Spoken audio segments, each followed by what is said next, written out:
Hey, so welcome to the Rundown. This is a quick segment where we just interview hidden up-and-coming artists and share a little bit about their background so you can learn from it. And then we also hope to inspire you so you can take some things from others who are making their way in the musical space and learn from each other. So today I've got Zachary with me. He is the man behind Real Topeka People. I did want to start, Zach. Can I call you Zach? Or can I call you Zachary? Absolutely. Yeah. Zach, with the name, I know I'm thinking this is from the movie Almost Famous, but I'm just double checking there, seeing where you got the name. Nailed it. Yeah, which is an amazing movie. Oh my god, it's one of my it's just one of my favorites. I can watch it honestly anytime. Cameron Crowe is my guy. Yeah. So in terms of your musical upbringing, I know you've come a long way and done things. I'm always just curious, did you kind of play music from the get-go? Are you relatively new into it in terms of new, like, you started late in life? Curious where it all started for you. Yeah, I started pretty early. I started when I was probably 13. I picked up the guitar. My best buddy growing up, Nick, he played guitar and he played soccer, and I just basically wanted to be him. Like, he was sort of, I just kind of looked up to him, and right. And so I got the same guitar he got. I still have it, actually. This guy right here, the old Fender Telecaster. Yeah. And it's still the only electric guitar that I have and that I use. That's awesome. And that is honestly, like, if you're gonna start with a guitar, to me that's one of the better ones you can get. Oh man, yeah, I super lucked out. It's beautiful American made Tele that I've had since forever, and it's works great. Like, there's no reason to change it out. I would like to get a Stratocaster one of these days. Mm-hmm. Yeah, because I love the sound of them. Get your John Mayer on. Yeah, just that, I don't know, that it has like that quality in the sort of upper range that is just so sticky and nice. Mm-hmm. Yeah. But for now it's the Tele. But yeah, so my buddy Nick, and he got me into all the music that I think kind of sort of got things going, Chili Peppers and Green Day and Weezer and all that good early 2000s, The Strokes. Yep. And yeah, I started playing, taking guitar lessons at this local spot called Dave's Guitar Loft, and they put like little bands together, and we do like a show once a year at this sort of like annual event, and that's sort of what kicked it off. And since then, I've been playing in bands, since then. So it's been a while. Yeah, through high school, it sounds like, were you playing live sets, playing in bands, kind of all throughout? Yeah. I had a band in high school called The Shuffle. Nice. And I always love hearing the names. Yeah, I know. Yeah. It was so silly, man. It was a lot of fun. Yeah, we recorded some songs, and we played all over St. Louis, and we were sort of like the band in our high school. So that was a good time. It's gotta be a blast. Yeah, that's gotta be a blast. Good memories. Did you continue full steam ahead with music, or did you put it aside at all and go to college and do that whole thing, or how did you progress from there? Yeah, it was always sort of in the back of my head. I was always doing it. I was always pretty active, making music, writing music. But yeah, I went the college route. Yeah. But I think if the other guys decided that not to go to school and pursue the music, I think I probably would have been on board, because it's really what I wanted to do. But I had that, I think from like a practical sense, I think, all my friends were going to college, and it just seemed like the appropriate path to take. So yeah, I went to school, and then after I graduated, I moved out to Los Angeles eventually to work in the film industry, because I studied film, actually. Cool. So I was doing that for a while, and I had a band at the time as well. So, that was always sort of more in the background, while I was sort of, working the 9-to-5s and whatnot. Yep. Yeah. Yeah. It's the reason I ask is because it always feels a little bit like, music always feels like a long shot, and you feel like you have to justify it to all kinds of people, and it's kind of scary and nerve-wracking to like commit to it. So I'm always curious, like, I know some people just like, let's go for it. And sometimes you're just like, I need to like keep it going, but it always seems to be in the background for most people that love it. Yeah, I mean, it's tough. It's tough to make it a living. Yeah. The bar is so high, just to meet that sort of like minimum wage. Right. It's crazy.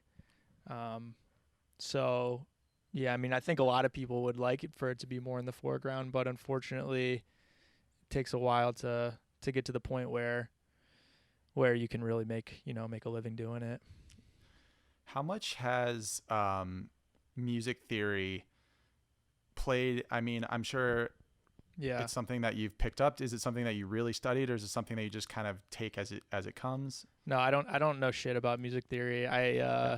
I really know nothing. Like every time, which is great to hear. I mean, like people sometimes are afraid, and you're like, you don't need it.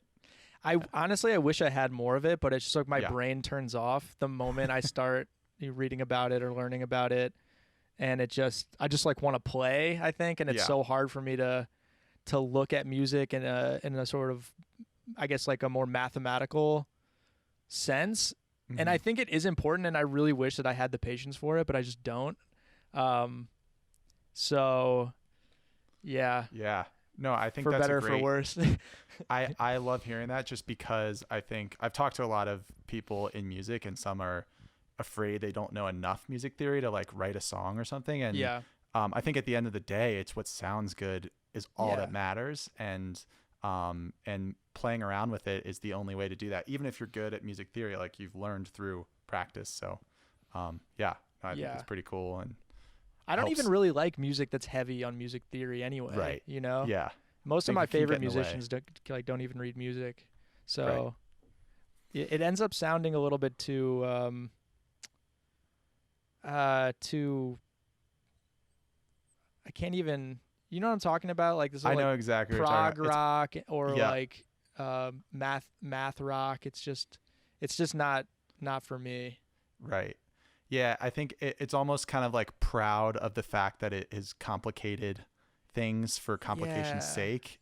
Right. And that's not always the case. I mean, sometimes it works brilliantly, but I think, you really do hear when it's been a little bit too manicured, as opposed to kind of because at the end of the day, we're trying to capture these like unknowable emotions and things, and like give them some context within music. And if you're just doing it through math, like it doesn't quite work. I know. I mean, it doesn't hurt to know it, and it is like the music doesn't have to turn out that way just because you know music theory. But sometimes, right, if you get too heavy into it, it can kind of start to sound like Snarky Puppy or something like that, which is cool, but just not my go-to kind of sound that I want to emulate. Yep. At the end of the day, I mean, no right or wrong answer. Just for sure. ways to do it. Just taste. Different ways. Yep. But it's good to know you don't need it. And you can take it as it comes. You don't need every bit of it. Mm-hmm. In terms of when you first did, your parents kind of keep you in music, or were you just drawn to it? I know you had that role model. Both my parents are actually really accomplished pianists. Got it. And they tried to get me into piano at a young age, but I was like, wanted to have no part of it. I wish that I had taken piano lessons, because the piano is is really at the center of music. And I don't know. I still don't know how to play. I think, I don't know. It's never too late, I guess, to pick it up. But I just always wanted to play the guitar. I just thought it was cooler, I guess. Yeah. But yeah, they were definitely encouraging and always blasting music. I definitely got a lot of influences from my mom and my dad. My dad was super into jazz, so he'd be blasting jazz, which is something that I didn't come to appreciate until later, I was always sort of joked with him that all the songs sound the same to me. But my mom was much more into like the cool oldies, like Zeppelin and Billy Joel and Jim Croce, stuff like that. Yeah. Yeah. No, it's funny. I was listening to some of your stuff, and I was like, obviously it's like some of that funk and background, but there's some jazz, almost jazzy elements in there. You think just so? like kind kind of hidden in, and you got, you know, like a little bit of a 2-5-1 going on one. And so, I think maybe it's embedded in you. Yeah. It might be. It's creeping through a little bit. That's pretty cool.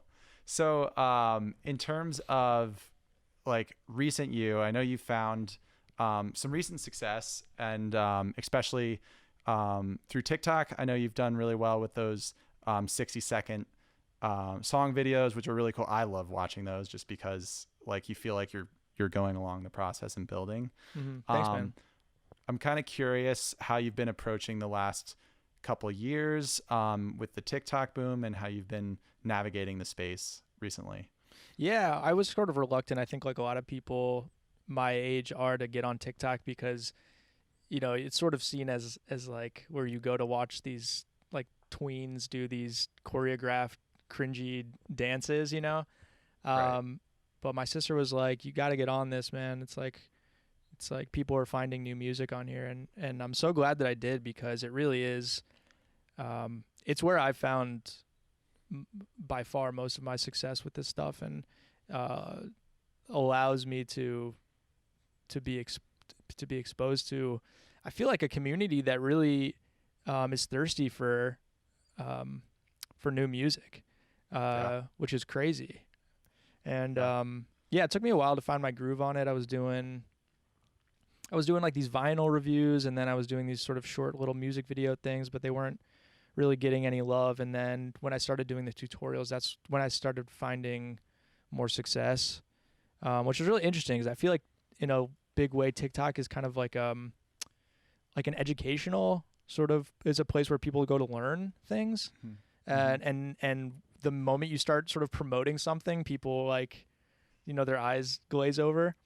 So it's been interesting. I mean, I'm still struggling trying to figure out, you know, what's going to stick, but the tutorials right now seem like the sort of main source of most of the love and the followers that I've been getting. So I'm just going to stick with that, I guess, for now, but been trying different things.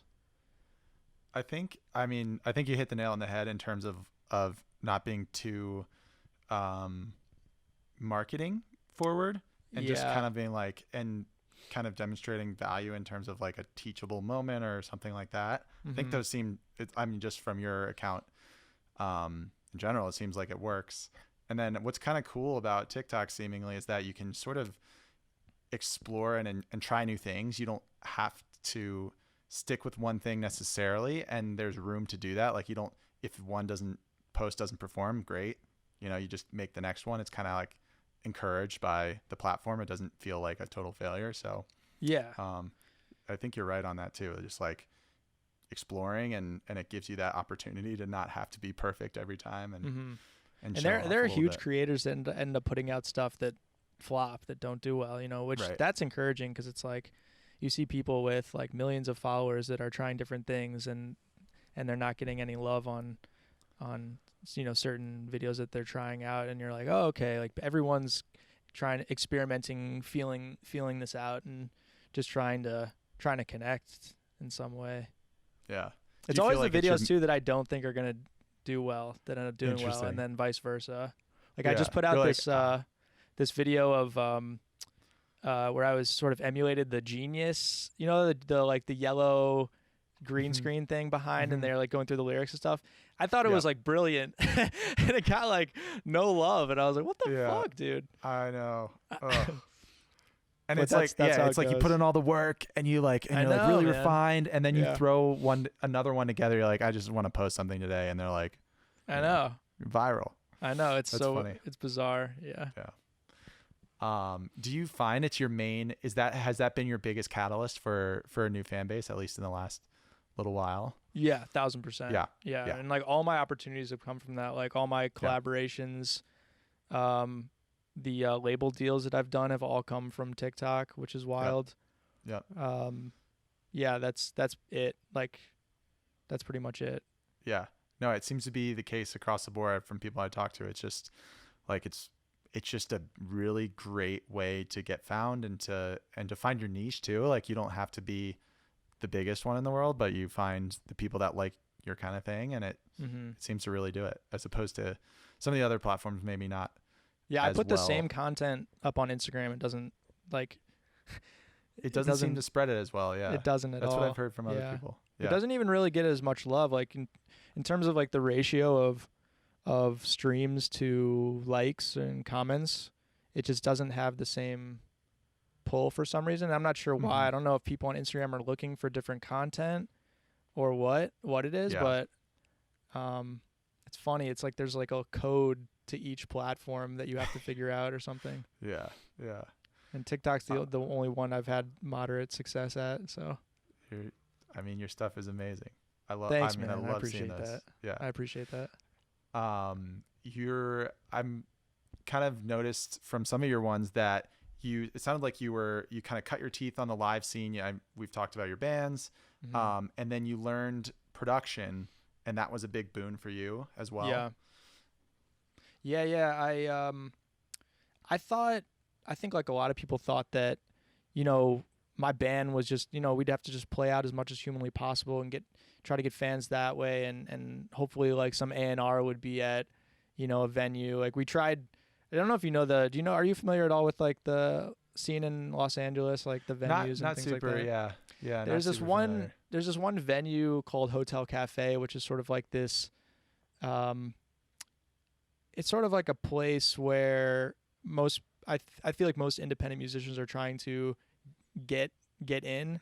It's sort of like one of those coveted spots where I know a few people have been signed like in the early 2000s, late 90s from there, and it's supposed to be sort of a stomping ground for A&Rs and record people and whatnot. So that was like, I just thought if we got in front of the right people at the right venues that it would just sort of happen.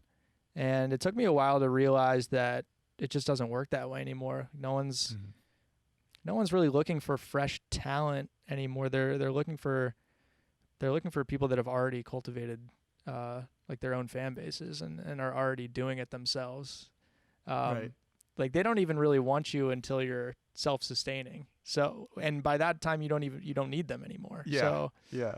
Catch-22. Yeah. And I'm still learning that. Like I think when a label reaches out, it feels like this very prestigious, like, oh my God, they think that I'm, they think that I'm good enough to be on their label, but it's like their businesses, like they're trying to make money, like we're trying to make money. And, if they see, there's interest and they see dollar signs, then they want to get a piece. So it's not so much for them about the music as it is about the business side of it, which I totally understand.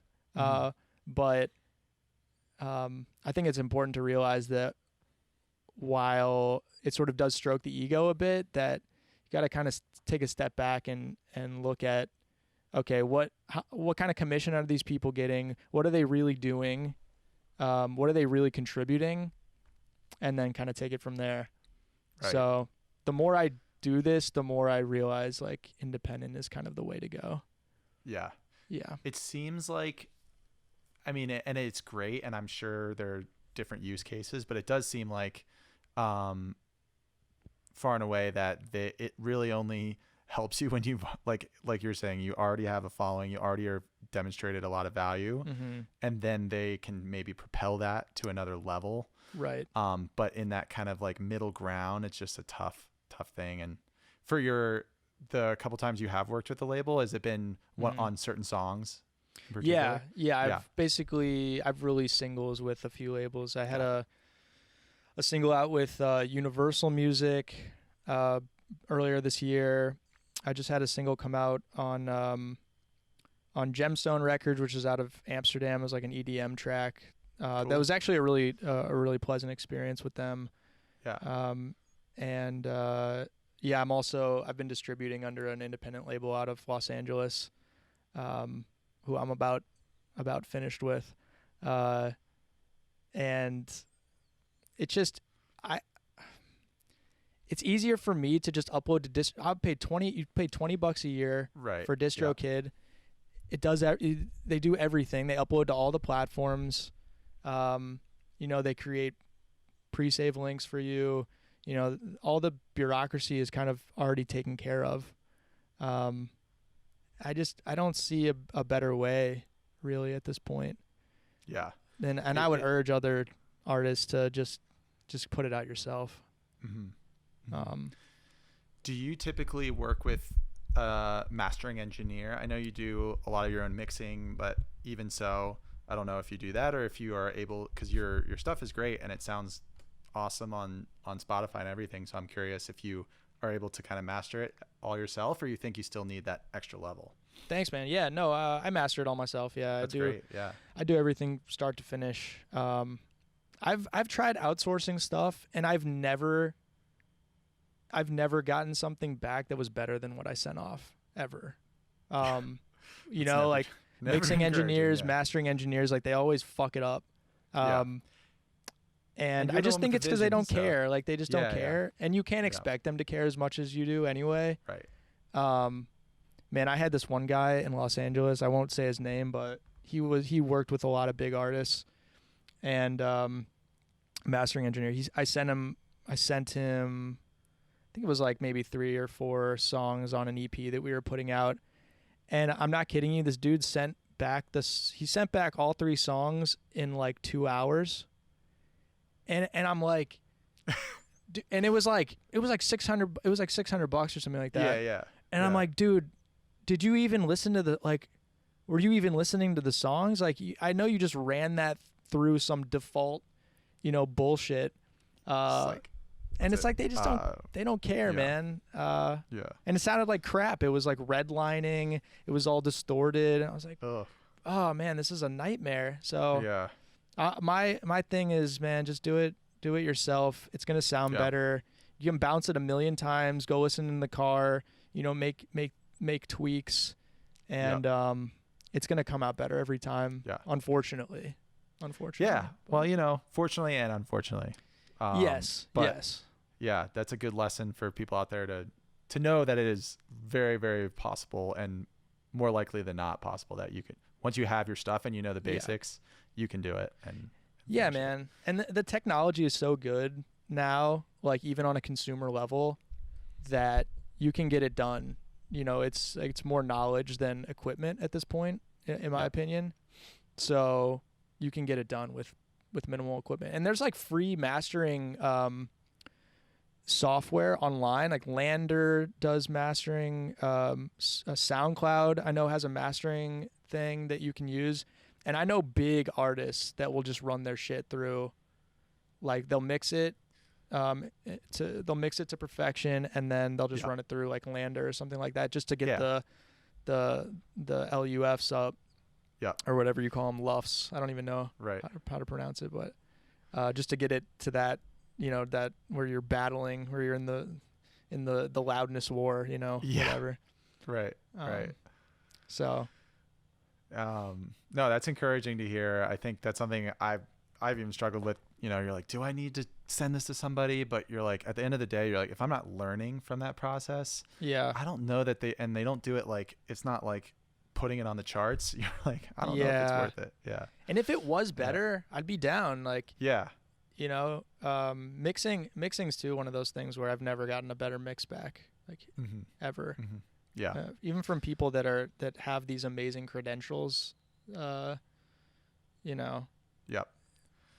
It's one of those things too, where I think kind of the beauty of you having learned to produce, that you get to take that vision that you have, that sound in your head, that final product that you want, and you can make it happen. Yeah, for sure. As opposed to somebody else may have kind of a different vibe that they get from it that you didn't necessarily intend. So it is pretty cool. And I know it's daunting. Like it's a super steep learning curve. Yeah. It's like learning a whole new language, and super frustrating in the first like year, 2 years of just kind of figuring out where everything is. Treating your room and all the boring stuff that kind of comes with it. But it's worth it. I'm still not where I want to be with it. There's still so much that I need to learn. But just I think sitting there in front of your speakers and trying to just improve your ears, like it's all ear training and like just putting in the hours. I think listening. Yep. And listening to other music and trying to, like, I use reference mixes a lot. I think a lot of people starting out, I think it's really important to use reference mixes. Like you figure out sort of where your song stands in the zeitgeist or whatever, and just go A/B stuff and try to solo out stuff and try to figure out how other professionals are mixing their records and try to emulate them. If you had an 80-20 on production skills to learn, if someone's new to it and they're saying, what are the 20% of things I need to do to get me 80% of the way there? What do you think you would say? I'd say EQ is like everything. Like if you had one tool, I think it'd probably be EQ. Like it's EQ and compression. Yeah. It's basically the whole thing. Yeah. I think that's a brilliant answer. And I think it's something that's so easy to get caught up thinking you need to buy another plug-in. It is. It's going to do something. And it's literally just adjusting those parameters. It is, just in a different way. So I've gone down that rabbit hole too. And I still get, you see a plug-in pop up and you're like, oh, that looks good. Maybe that'll, but there's no secret sauce. Like send me to the charts. Yeah. Yeah, right. Exactly. There's no secret sauce. It's just all EQ, compression, and like automation is something that that I didn't figure out right away, but I think automation is really important to getting something to sound professional. Yep. Having things sort of like duck and move around the sort of stereo field, and just sort of feel like it's more alive, I think. But again, I'm still learning, so. Yeah. I think it's probably one of those things you can learn forever. I think so. For better or worse. Like, it's kind of exciting to think about. It's kind of also like, man, I'm not going to be the best at this. Like, I know, man.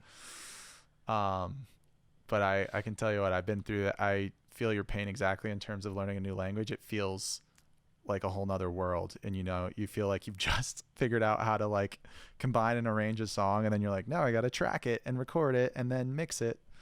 But the more you do it, the better you get. I think that's how I feel about it, at least. Yes. Yeah. Absolutely. Cool. And then I think one final question here as we're at the end of the 30 is, what is a tip or advice that you'd give someone that's kind of just starting to make music or is on their way and wants to continue in the music business? Learn production. Learn production. I know it sucks at first because it's just opening up a DAW. Like I would say forget Pro Tools at the beginning because I started off with Pro Tools and it was like, it's like looking at Excel. You know what I'm saying? It's not, very it's not friendly. Stimulating. Yeah. Get like Logic or even Ableton or FL, something that's a little bit more user friendly, and just start recording. There's something about, I used to just write songs without any like recording equipment, just write me and a guitar. And when I started recording, it's like you see all the holes. Like once you start listening to yourself back, you see all of the holes in, like rhythmically, melodically. It's incredibly eye-opening once you start doing that. So I would say like start recording as soon as possible and get used to hearing yourself through the speakers and hearing yourself how other people hear you. And I think it's gonna help you move along faster. Yeah. I think that's great advice.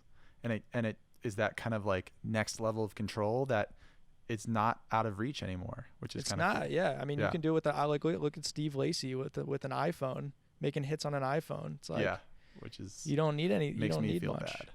Yeah, I know, man. Dude, I was listening to, you know that record, Some? Yeah. It's so Yeah. good, Yeah. man. The Yeah. bass is so overblown, and it just That's works so magical. nice. Yeah. Like you would think you're sitting there, you're like, I would never do that. But I it sounds know. so good. He's genius. He's a genius.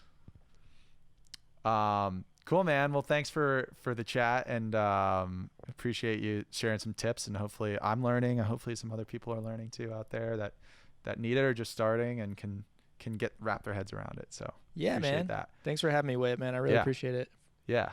So just to wrap up, I'm going to do these two kind of this 1 30-second rapid rundown and the 2 60-second ones that are just kind of like side beneficial things here. Mm-hmm. You down? Let's do it, man. Let's do it. Let's do it. All right. So the first one is the rapid rundown. This is, you've got 30 seconds. I've got a stopwatch. And you're going to see if you can get to past 10 of these. If you do, we'll play your song, one of your songs, whatever you choose, behind this whole thing. So it'll be playing. If not, it'll be silent. So high stakes, man. That's how we get viewers out of here. But I think you got this. I think you got it. All right, I got to turn my brain on. So I'm going to put 30 seconds on the clock here. And then I'm going to be reading it. It is a little bit indicative of me reading fast too. So I'm doing my best to help you out here. All right. Ready? Let's go. Go. Most creative in the morning or at night? Morning. Favorite instrument to play? Guitar. Least favorite instrument in general?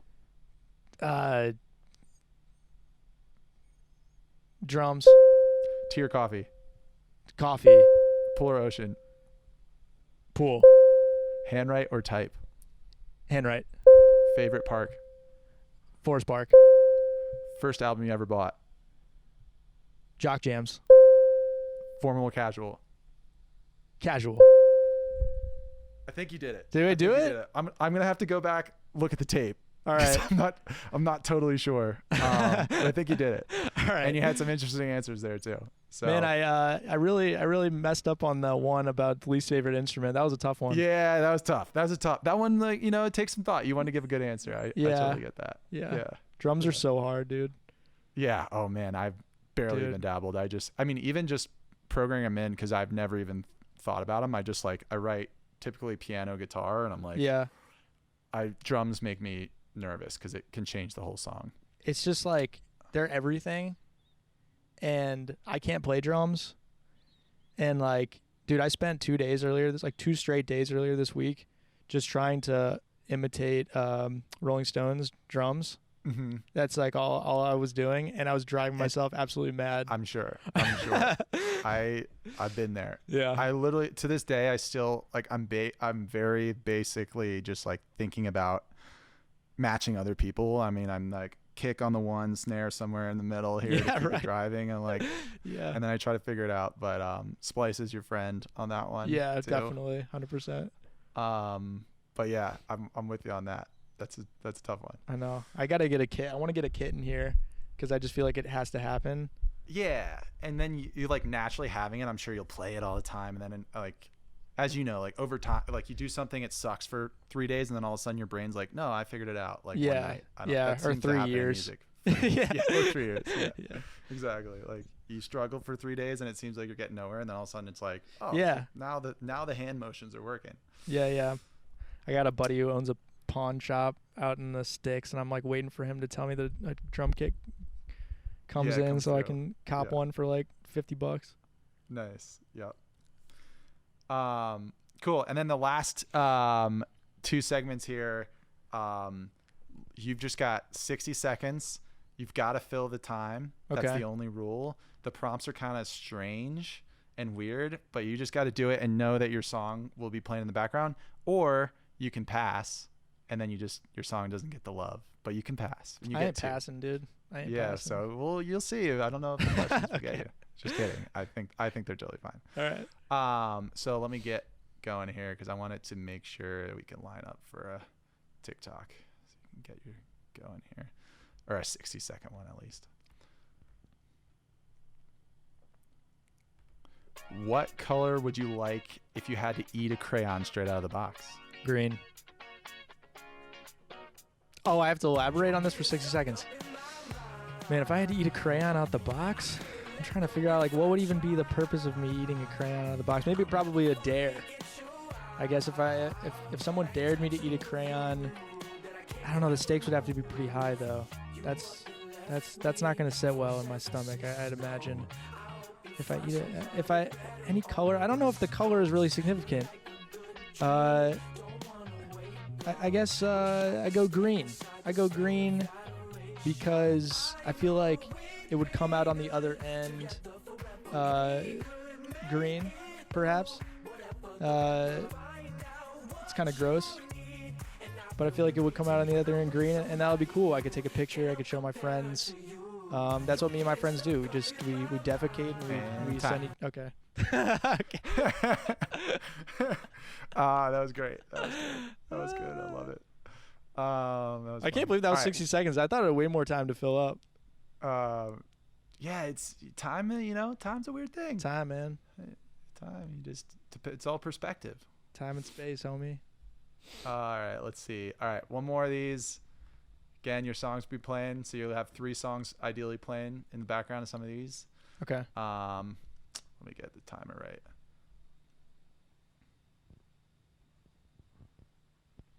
All right, ready? Yeah. Tips for surviving a zombie apocalypse. Oh man, I mean, I think I'd be one of the first to die. Honestly, like I'm 5'9", 5'9". I'm like 130 pounds, like soaking wet, and I can't shoot a gun. I've never been in a fight, not because I'm a pacifist, but because I just can't fight, and I'd lose 100% unless I was fighting someone very small, very young. So yeah, no, I'd definitely be one of the first casualties in the zombie apocalypse. And that's okay. I don't know if I would even want to exist in a world run by zombies. That would seem very stressful. I wouldn't really be able to do the music anymore. I'd be constantly in fear of my life. Would people even really be listening to music in a zombie apocalypse? And time. All right. That was great. Those are awesome. Okay. Awesome, man. Thanks for being a good sport. I think those are hilarious and fun. And then your song will play in the background, so that'll be cool. Oh no, think I see a man coming round the corner. Baby, you might have to go and call the coroner, 'cause I don't think that I can make it to the border. Oh no, so all the chances you gon' make it to my funeral. I think that you always really wanted him to know, just so he would finally decide to let you go.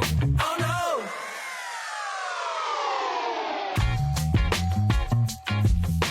Anyways, I have to go now.